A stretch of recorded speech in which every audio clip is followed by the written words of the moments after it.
From the basketball court at the University of Virginia to the classroom at UNC Chapel Hill, Dr. Deborah Stroman has it all covered. Now this professor and sports business entrepreneur is about to take you to school.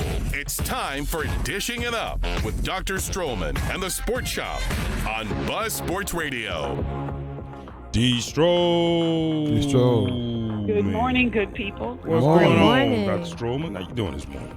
Ooh, I am doing well. I'm enjoying this fall weather. I love October. I'm not sure about this climate change, whether or not we'll have 80 degrees next month as well, 70s, but I am certainly enjoying this. And in fact, I'm going to go to head west on Saturday just to look at the colors of the trees. Just a beautiful time of the year. Oh, I thought you were going back to Costa Rica. That's what you were going to tell me. Well, that's coming up in December. Oh, wow. See, look at that. She left us again. Yeah, there you go. Absolutely must go. So, again, this time of the year, it's great. You got the basketball going on at the same time as football, and certainly everybody's trying to get in their last few barbecues and things. I enjoy the fireside chats, sitting around the nice fire pits with friends and family. But I've been thinking about someone who's just been one of the, I guess you could say, the face of basketball. And I'm talking about pro basketball. Well, actually college as well. But one of the greatest athletes ever, and I think it won't take you very long to identify him once I give his stats, in terms of what is going on with him. He was drafted in 1969. And he left the game as the game's all-time scorer with 38,387 points, averaging 24.6 points per game, averaged 11.2 rebounds, 17,440 rebounds.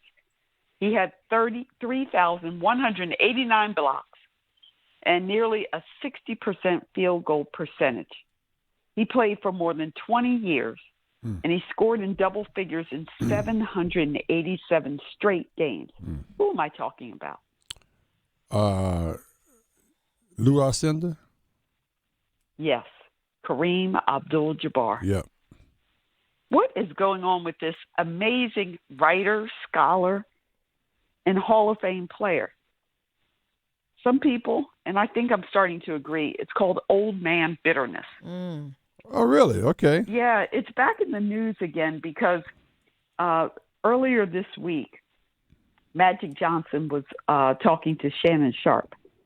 And Magic said in his conversation that when LeBron James, when he breaks Kareem's record, and barring injury, it should happen in January or February, that Kareem Abdul Jabbar that's not going to sit well with him. And so this is a big statement by Magic. Now, we know Magic is fun-loving. He tends to he uses filters very well when you think about his career and things that he could have shared with folks. But when he says this, I think when there's smoke, there's fire. He said that it might make the whole relationship with LeBron and Kareem even worse. LeBron is in his 20th season. And even though Kareem has averaged higher scoring numbers early on, James has had 18 consecutive seasons averaging at least 25 points per game. And for him to set the record, for someone to break Abdul's record, Jabbar's record, and LeBron James, a player would need to join the league at 18 years old, exceed their scoring averages, and almost never miss a game for at least 20 years. So that's a lot. So what about Kareem? He complained about LeBron James doing a celebratory dance move last December. And his quote was, "Why do you need to do a stupid childish dance? It doesn't make sense. Goats don't dance." The league ended up fining LeBron for that. But why was Kareem jumping in? And then he took exception with LeBron supporting Andrew Wiggins after Andrew Wiggins from Golden State Warriors was a little hesitant around getting the COVID-19 vaccine. And then LeBron had shared a meme on Instagram that was basically making COVID seem like people weren't really sure. in terms of what this virus was about. Now, we know LeBron James has been supportive of the vaccine and also people deciding not to do the vaccine. But again, Kareem jumped in again. He also commented about Kyrie, which some people say this is another example of Kareem just needs to chill. So this is where we are at this point. LeBron and Kareem. LeBron said, I don't really have a response to Kareem at all. Kareem said that he would be interested in talking to, having a relationship with LeBron. But when you have two Laker greats and it's not happening, then something else is going on. So I just want to pause there and say Kareem is being viewed as a bitter old man, and it's just not a good look for a Hall of Fame athlete. Did he say why? Did he say? Wait, maybe I missed it. Did he say why he won't sit with him? It's just that he don't like LeBron, or he don't believe he should break the record. It doesn't. Nobody says anything on either side. I believe, as the older one, as the elder, that Kareem should reach out to LeBron and say, "Hey, young man, let's have some. Let's chat." LeBron, looks up to Kareem, so it's just weird. Wow. Jabbar has apologized, and then sometimes he doubles down on his thoughts. But it's just weird. It is. Go ahead. No, you go ahead, because I got some. I was going to say, I think Magic said it possibly because Kareem thought he would have that title forever, and then it was interesting, like she mentioned where LeBron's, what he said, he was like, he has no thoughts and no relationship. And that's kind of sad because, of course, I'm sure would like to have a relationship, but he's looking at him like, okay, you want to talk about me? I'm not going to make the first move. But you could probably say that across the board. It's not a lot of people have a relationship with Kareem like that. That's a good point. You got there's smoke there. What'd you say? Where smoke, there's fire. Yeah, that speaks volumes there. Yeah, exactly. So he seems like the kind of person that he rubs a lot of people probably the wrong way. That's been his personality, even from the beginning. Even when he was Lou Alcindor. I personally, personally, no, he's the greatest. He's my guy. So this is a difficult one. But it may speak to a lot. Keep in mind that he was there with Bill Russell and Jim Brown when they was all meeting at the table and all that. I remember even Bill Russell, the great Bill Russell. I remember at a awards banquet. It was maybe ESPYs or something. They was talking about him, honoring him, and he shot the guy the finger. Yeah. And maybe it had something to do with him a little more mature than others and getting up in his age, and maybe that's what happened with some of those guys. I don't know. I'm not there yet, but hopefully I can get there. I hope you get there. So I think you can attribute that a little bit to age, a little bit, because Kareem has been an outstanding spokesman for a lot of issues throughout America. And I'm taken back too. Like, hey, Max said, what is the issue? Records are made to be broken. So I understand I understand you could be kind of ironclad to the point where nobody can break my record and this guy gonna do it. And how dare he do this? I think that's a little short. Yeah. Well, in the public, ego. he says that he's all for LeBron breaking it. Yeah. But yet, for Magic to make that statement, and then looking at the history, whether one considers it short or not, that he's constantly poking at LeBron and other modern day greats. It's just I'm hoping that as I continue to age, as we all continue to age, that we don't turn into this bitter type. All of a sudden, you all aren't going to do Sports Shop forever. Right. So when you all pass the microphone, I hope you all aren't going to sit on your rocking chair and hate on the new anchors and people, right? It's about legacy. Right. You were a pioneer. Back when I did it and I had to come in here and put these strings together with these cans, they don't know what we had to go through. They don't understand it. We had to walk to school backwards in the snow. Right. They don't know. Look, what? Look, we got to take turns. I hold the mic sometimes. Reese hold the mic sometimes. Pam hold the antenna outside. Right? Oh, and Graham, he done put me outside. And Graham hold the cable. Wait a minute. And Graham hold the cable. You don't Dr. understand. Stroman, did you hear that one? See, he acting like That's what Kareem over here. We switched it up. Exactly. No, Yeah, switch up. Distro is. I mean, to your point, you're right. You want to embrace, Right. people that are doing great things, and you establish your own legacy. But your legacy is there because you established it. Doesn't mean that you own it though. Right. And I think.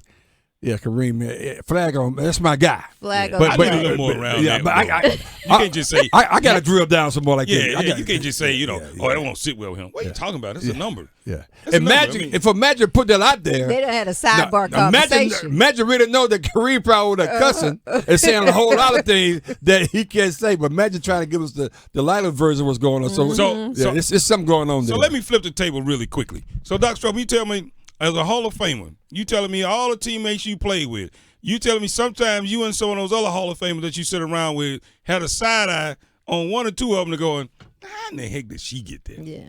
What's she doing with that? Like, you know what? She don't really belong here. Hello?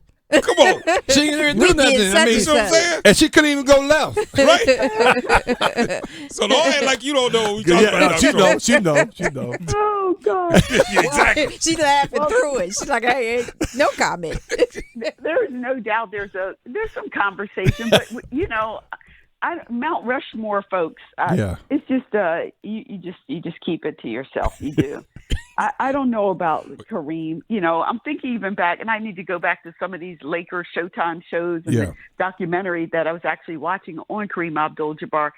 And I think Errol brought it up that his personality has always been a little quirky. Yep. And I think he was disappointed that he didn't get a chance to coach more with the Lakers.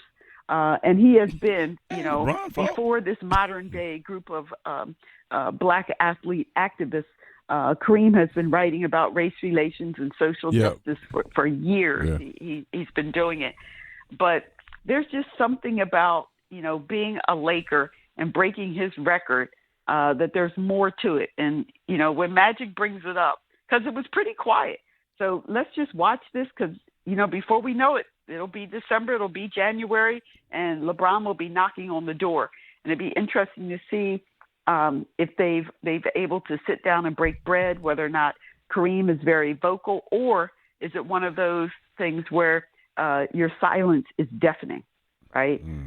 If we don't hear anything from Kareem, then we'll know about that. Mm-hmm. Well, we saw Oscar Robertson, who was very gracious in when Russell Westbrook broke his record. It wasn't he was there, he was supportive. That's what you really want to see. Right.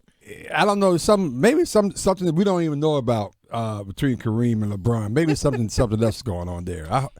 I hope that's what it is. I hope it's nothing that Kareem just old and just mad because somebody's breaking his record. I hope it's not that. Yeah, but that's always been the case between the age gap, so to speak. People, it's always going to be the case. I just don't understand why he was mad that he was going to break his record. That's the part that confused me. Yeah. Right. Little ego. It's okay. Yep.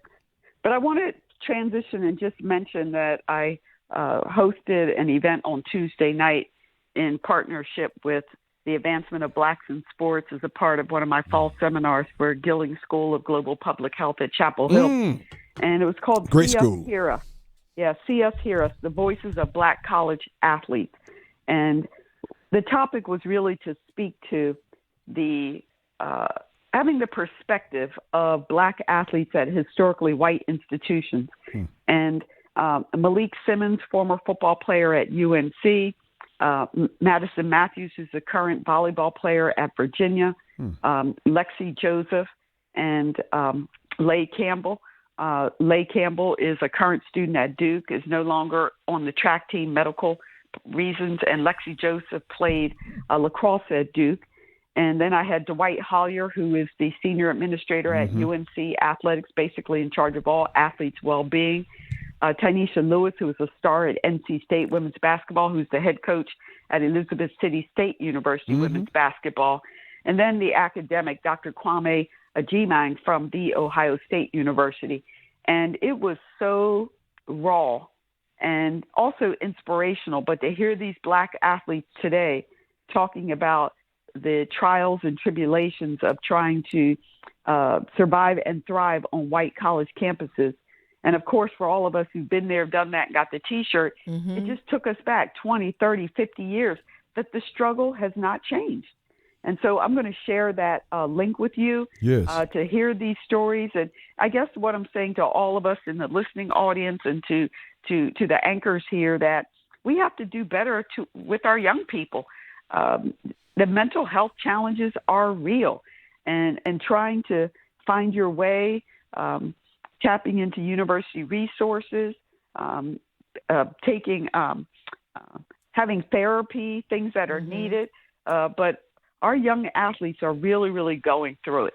And just to hear this rawness of elite athletes at top ACC schools talking about the challenges with their coaches and, the backlash in terms of Black Lives Matter and not being viewed as a student, as in you're just here because of sports. This is very, very real. Get involved. Yes. That's what it's about. You got to get involved. It's just like middle school kids, high school kids. When the parents and people, and community are involved, other things happen, right? Once you go off in some of these universities, some of these other places, because of the size and the scope and the scale, people get disconnected, and it's and without community being involved in it, right? It's easy to be disconnected from community and have people to speak on your behalf, or people that you can go to, or that you could be mentored by, all those things. You can't be mentored by somebody that you never see or that you've never seen before, that you don't know exists. So get involved, be present. That's the best solution for most all of it. We have to be present. Alumni has to be present. Community has to be present. You can't just leave people in just that that ecosystem and just think they're gonna survive without others being present. That's it. That is so true. And there are many ways to get involved. Everything from, remember the old pen pals? So we have the modern day version of that. I know that's a program that we started at the University of Virginia, connecting Black alum with Black students. It can come back. And even if you're not invited back to speak, call somebody up and say, I want to speak. Yep. I would create a seminar, I can jump on Zoom and, I'll get some of my alumni buddies and we want to talk to athletes. We have to be proactive. Right. And I'm not here to call out, athletic and university administrators, but we know in the real world that our gifts, our experiences are valuable. And we're not often, oftentimes brown and Black people aren't the first ones that are called. So we have to be proactive, and we need to make a phone call and say, hey, we need to convene, because we know what's going on these campuses, and we have some tips and recommendations for these young folks. I just wanted to drop that as much as we enjoy how these athletes entertain us and keep us fired up on the weekends and weekdays, remember what they're going through. It's a challenging time. That's Absolutely. Right. As always, That's Dr. good. Stroman, it's a pleasure